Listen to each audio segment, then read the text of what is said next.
We just wrapped up 6 days in Kyoto, Osaka, and Nara, checking out all the famous spots, eating our way through the city, and figuring out what's actually worth your time. And somehow, we ended up with one ridiculously magical day, and I cannot wait to show you the footage. So if you're thinking about visiting or just want to see what makes this place so special in winter, then you're gonna have to keep watching to find out.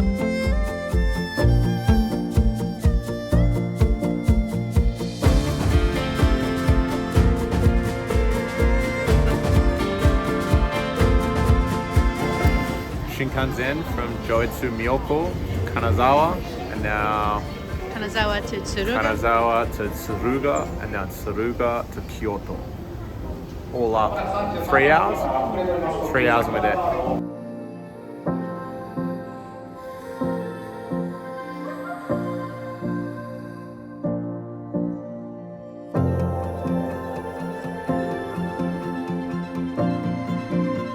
We've just made our way back to Kyoto Station. That's Kyoto Tower behind me.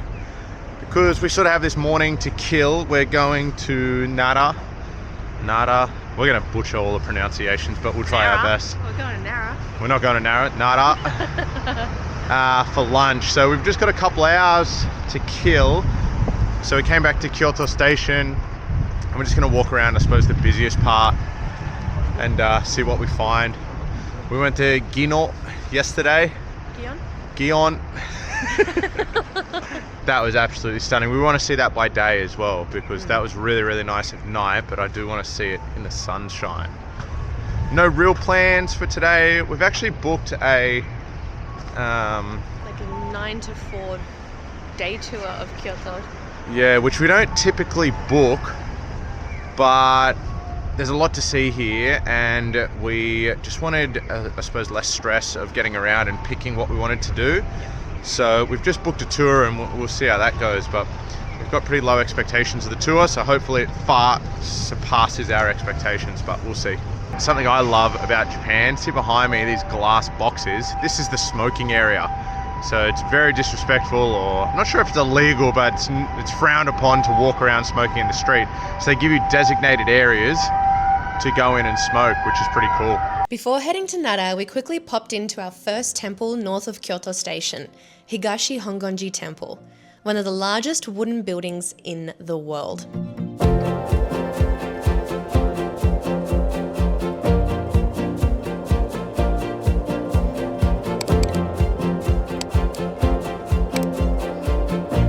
Because we've been traveling quite a lot of Eastern Europe and France, I find when I go there I never really have to worry about my just general etiquette, because I feel as Australians we're fairly polite in general, but then when I come to Japan I feel so vulgar and terrible because they're just so respectful. So everything I do I'm like really conscious of fitting in with their etiquette, but everywhere else that I've traveled in the world I feel like we're sort of a little bit more polite than most. But here when you see some loud Aussies, God, it's bad, really bad. Now, if you're planning to travel around the area on public transport, it's easier to grab a charged travel card such as a Suica or an IC card. You can purchase these at selected machines at the stations using cash, or if you have an iPhone, you can also easily add it to your wallet and then you just have to tap your phone to get through. We always say that we never film when things are tight or going wrong. And that's exactly what's happening right now. This is how commuting between train lines is like. Running through people in Kyoto. Made it with 1 minute. 1 minute. Oh yeah. Before, when I was talking about the etiquette, I just thought I'd film those kids on the train. Like, they take their shoes off just so the kids can sit up on the seat. It's just like lots of little small things like that they do that make you appreciate their etiquette and culture so much. I love it. So we have just come from Kyoto and have arrived in Nara. It's about a 50-minute train ride from Kyoto Station over to Nara. And here there's a couple of Buddhist temples as well that were built in the mid-700s, as well as a really famous deer park. So we're going to catch up with some friends and walk around after lunch.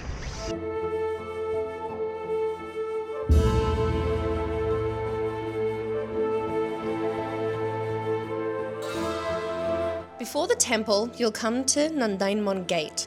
This imposing wooden structure stands over 20 meters tall and is guarded by 2 fierce Neo statues, believed to protect the temple from evil spirits. This gate will then lead you to Totaiji Temple. It's 400 yen to enter the grounds and go for a walk through the Great Buddha Hall, which holds the Great Buddha, or Daibutsu. Cast in 752 AD, it stands at 15 meters tall and weighs over 500 ton.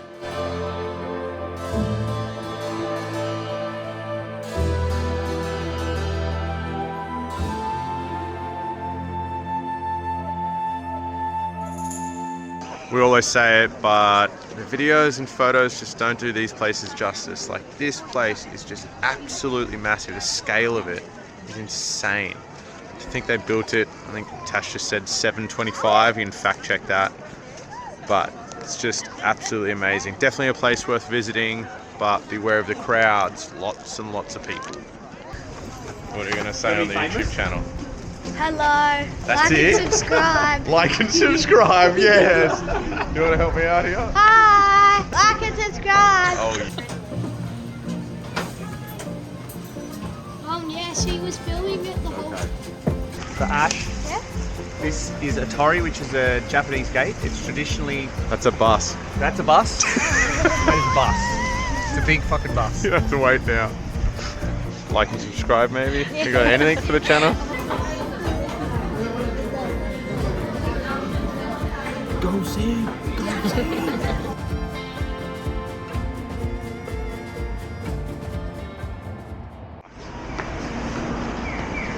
Good day to... This is the day that we've booked our tour guide to show us around. Don't know if we nailed the day.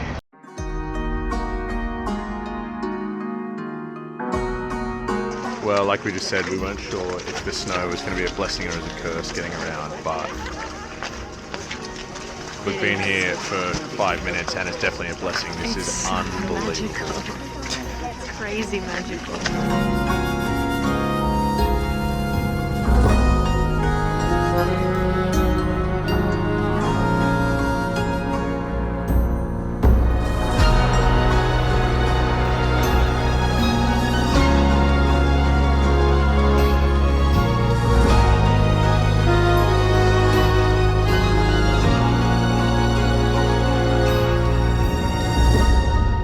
Kinkakuji Temple.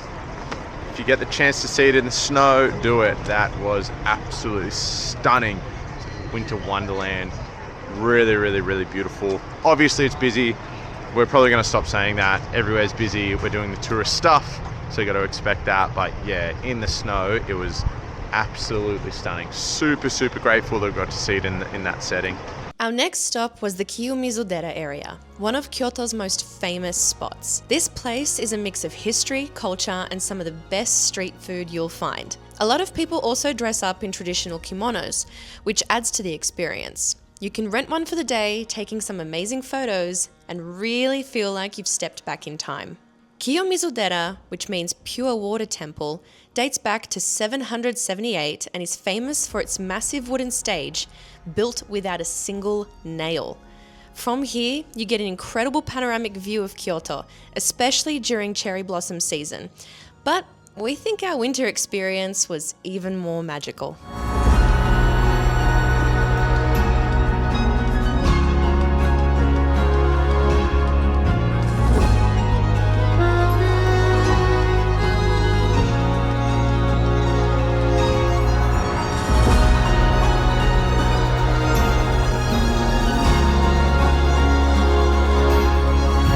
Just every corner you turn around it's like a movie. This is just insane.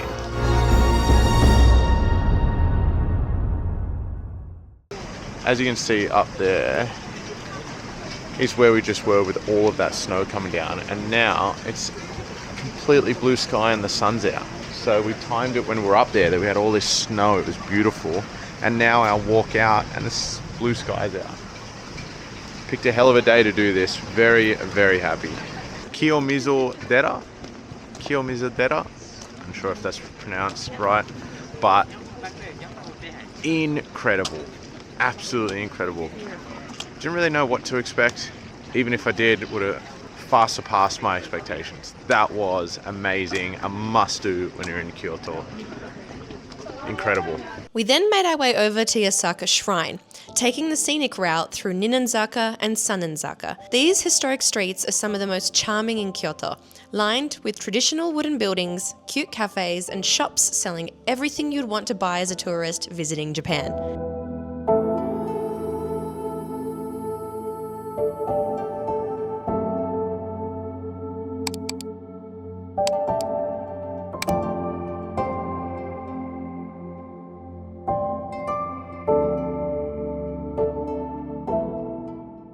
Well, we booked the tour and it's got nothing against the tour. It was probably amazing, but we're halfway through it and I had to bail because I have sensory issues.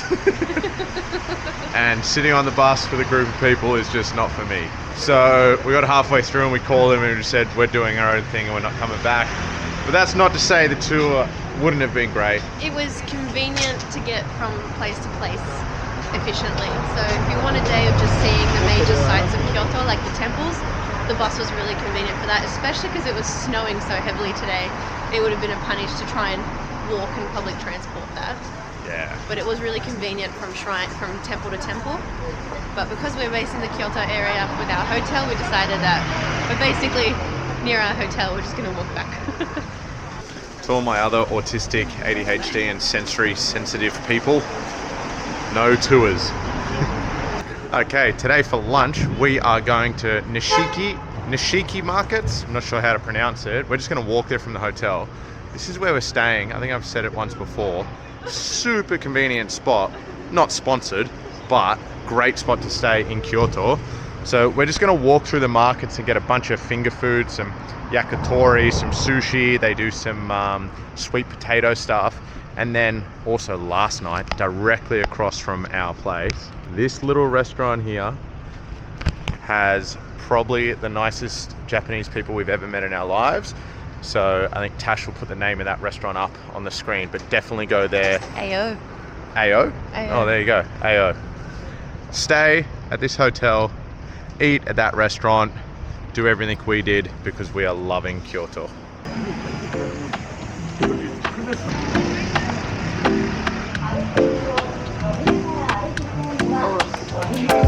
All right, this is the start of Nishiki Markets. Let's see what we can get for lunch.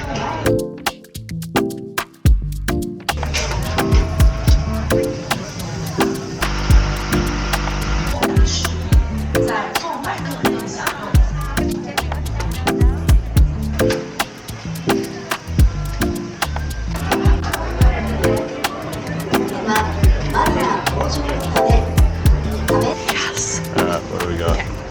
So we just got the freshly cut tuna sushi. Sorry, freshly cut tuna sushi. I'm so hungry that I can't really think straight right now. 56 Australian dollars, 5,600 yen for this little set here.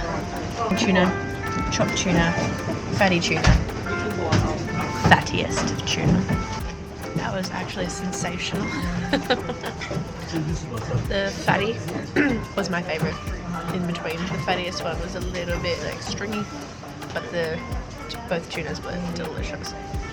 1,100 yen, about 11 Australian dollars. Homemade sauce, ponzu and miso, wagyu beef gyoza. Great. Not the best gyoza I've had in Japan, but it is very good. Octopus yakitori, 700 yen. Oh my god. Yum.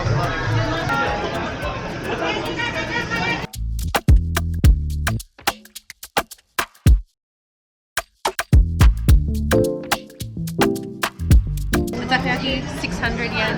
The tempura was 300 yen, and the beef skewer, 800 yen.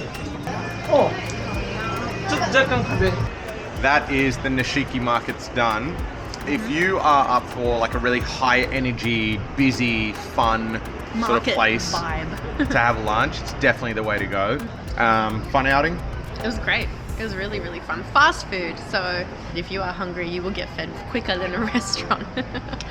And then you can buy sake, all the sours, drinks. You can have a really, really fun day in here as well. It's a fun experience. Lots going on, super high energy, lots of yelling. Really fun watching him prep the food. Definitely a worthwhile experience. Yeah.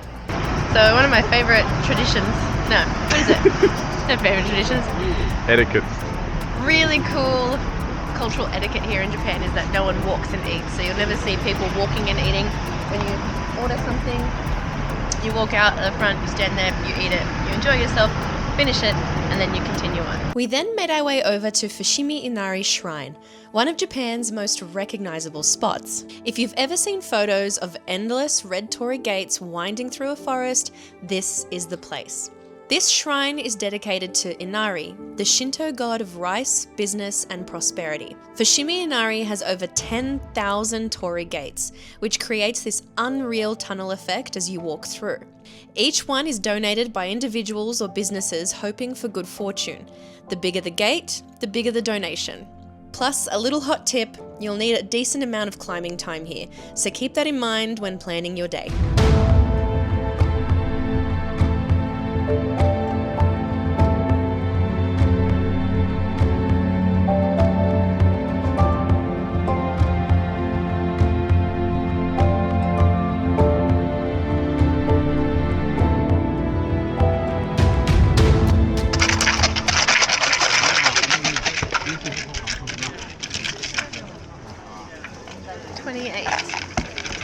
What does that mean? Oh, it's not a good one. The next day, on our final day through Kyoto, we headed over to the Arashiyama area, where you'll find numerous temples and the famous bamboo forest. Probably the coolest station I've been to, and a cool train. Arashiyama. Arashiyama, this is the bamboo forest. Only took us maybe half an hour to get here, 40 minutes, which was pretty good. And a really cool train, the second train. So let's go for a walk, see what the bamboo forest is all about. And they're still at the station. Massive difference already. It's like up in the mountains. This is beautiful. How quickly it changes from like the cityscape to this. This is really, really beautiful street. We're not even at the bamboo forest yet. We just walked out of the station onto the street and it is stunning here.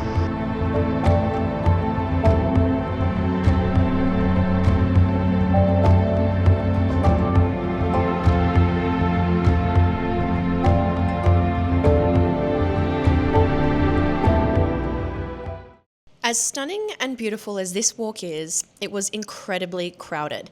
We'd highly recommend coming first thing in the morning, as it does get busier and busier throughout the day. We also ended up going off and exploring some nearby temples. The 20-minute walk to these temples ended up being one of the highlights of our trip. Adashi no Nenbutsuji is home to around 8,000 stone Buddha statues, which were gathered to honor the souls of the dead who had no known family. Here you'll also find another little bamboo forest garden, much smaller than the first, but way less people. So if you're looking for a great photo op, we highly recommend coming here. There's another couple here and they're taking photos. So we're ducking down so they can get a shot without us here. There is some certain spots here that they ask that you don't film or take photos of. So there's some other really beautiful spots here that we can't actually share, but we showed everything that we possibly could. I think it's nice that you can't take photos of some. Not everyone is privileged enough to come here and see this in person, but some things I suppose need to stay sacred and not end up all over Instagram. First time we felt this, I don't know if we're overly spiritual or religious, or I don't know what you'd classify us as. But both of us walking through there just said that we felt really calm. I feel so at ease. At ease. It was different to everywhere else that we've been. Such a nice sound. I hope that picks it up. There's a bell ringing in the back. But yeah, that was different, that place. Absolutely loved that. Very, very calm feeling came over us. We both sort of slowed down our walking pace. We probably filmed a little bit less than what we normally do. It was, really present. The place was unreal. Otagi Nenbutsuji is famous for its 1,200 unique rakuten statues, each with a different expression. some laughing, some meditating, and even a few look like they're telling a joke. We really enjoyed spending a bit of time here and picking out our favourites. Wouldn't have picked it at the start of the day, but this has been one of our favourite sort of sightseeing days. Not for the bamboo forest. The bamboo forest is what brought us here, but it's everything that surrounds the bamboo forest that is actually the good part. The walk between the bamboo forest and the Taji temples. It is gorgeous. The streets are amazing. All the houses are really cool. There's lots of like little tea houses, coffee huts, places to get food. It's yeah. Make sure you're stocked up on cash though. Yeah, grab some cash on you once you get off the train as well, because a lot of places are cash only, like most places in Japan. But definitely worth coming to the bamboo forest, not just for the forest, but for everything that surrounds it. Yeah. Day trip to Osaka. So we just got on a train from Kyoto. We actually initially booked 3 days in Kyoto and then 3 days in Osaka. We love Kyoto so much that we cancelled our Osaka accommodation and extended our Kyoto by an extra 3 nights. So we're staying in Kyoto for 6 nights now and just doing a day trip out to Osaka. So feels like a bit more of like, I don't know, big city, concrete jungle kind of vibes, but still really beautiful. So we'll show you around Osaka for the day. We dedicated a full day to exploring, starting with Osaka Castle, one of Japan's most famous landmarks. The castle grounds were so unique, and from the top, we got an incredible panoramic view of the city.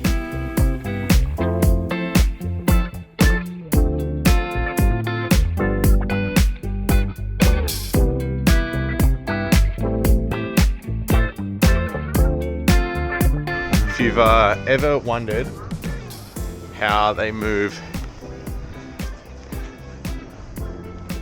stones this side or rocks this size, there's thousands of them here. They're massive. Tash actually knows how they did it. Cranes, but on logs with ropes. Cranes on logs with ropes. That's how they did it. If you've ever been curious, that's how they did it.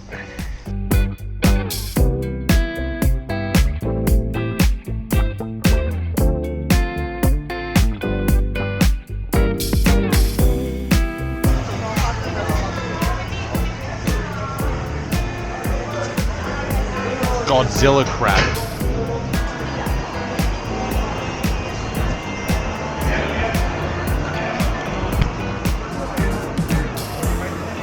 The best coffee we've had in Japan yet. Very, very good.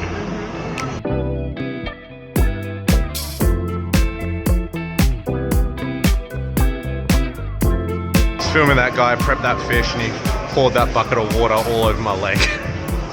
Now I got a wet shoe. Some wet pants. We're trying chocolate daifuku balls. I don't know what that is. Looks delicious. We then headed over to Shinsekai's New World, an old school district with a really cool retro vibe. This area was just jam-packed of endless amounts of arcades and delicious street food.